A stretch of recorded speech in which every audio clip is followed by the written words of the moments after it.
Hello and welcome everyone to a new video. आज हम start करने जा रहे हैं इनकम टैक्स एक्ट 1961। ये बेसिक का फर्स्ट वीडियो है। So let's get started. तो इनकम टैक्स एक्ट समझने के पहले हमें टैक्स समझना होगा कि टैक्स होता क्या है। The government of India makes a lot of expenses, बहुत ही ह्यूज अमाउंट में एक्सपेंसेस करती है for the development of nation, for the welfare of society, for providing other benefits to the citizen of the nation. तो इसमें काफ़ी expenses होते हैं, मैन्युफैक्चरिंग एक्सपेंसेस होते हैं, एजुकेशनल एक्सपेंसेस होते हैं। सो इन एक्सपेंसेस को मीट करने के लिए गवर्नमेंट फंड रेज करती है, बिकॉज गवर्नमेंट के पास कोई खजाना तो है नहीं। तो गवर्नमेंट रेज करती है fund through different sources. Indian government के पास काफ़ी सोर्सेस हैं जहाँ से वो रेवेन्यू जनरेट करती है, जिसमें से मोस्ट इम्पॉर्टेंट होता है tax. The taxation portion is the highest और the major part of the revenue sources of the Indian government. Other sources भी होते हैं, जैसे कि पब्लिक अंडरटेकिंग्स होती है, पब्लिक कंपनीज होती है, जिनमें जो प्रॉफिट अराइज होता है, जिससे वो प्रॉफिट जनरेट करते हैं, वो भी इंडियन गवर्नमेंट के रेवेन्यू का पार्ट बनती है। अदर देन डैट कोई सर्विस प्रोवाइड करती हो गवर्नमेंट, जैसे कि रेलवे डिपार्टमेंट, आप टिकट खरीदते हैं तो उसका जो भी कलेक्शन रेलवे डिपार्टमेंट को आता है, उसका कुछ पोर्शन इंडियन गवर्नमेंट अपने पास रखती है। But the major part is the taxation part. So this is why the government collect the tax from the persons, and they spend it to the welfare of the society. But now tax होता क्या है?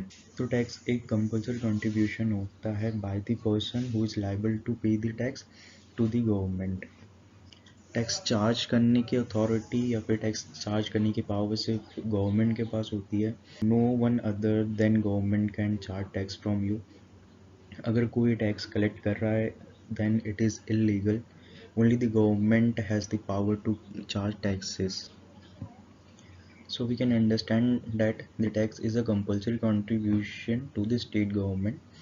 Tax is levied by the government of India on income and added to the cost of some goods and service and transactions. तो basically होता क्या है, दो type के taxes होते हैं, direct tax and indirect tax. Direct tax को हम इनकम टैक्स भी कहते हैं, जिसमें गवर्नमेंट चार्ज करती है a certain percentage. Let suppose एक पर्सन है जिसके इनकम 10 लाख है। After calculating the tax amount has come to the amount of 2 lakh rupees. Then person would be paying 2 lakh rupees to the government. This is called income tax or the direct tax. अगर हम बात करें goods and service tax की, तो यहाँ पे कोई excluded amount पे नहीं होता है, it is included in the cost of the goods और service itself. Now what is income? Income दो प्रकार की होती है। एक तो रियल इनकम होती है, जो एक्चुअल इनकम होती है, जो आप अर्न करते हैं। सपोज एक सैलरीड पर्सन है, एक एम्प्लॉय है, जिसकी 20 लाख सैलरी है पर एनम, तो ये उसकी एक्चुअल इनकम है, उसकी रियल इनकम है। But the income tax act has laid down certain rules and regulation regarding calculation of income.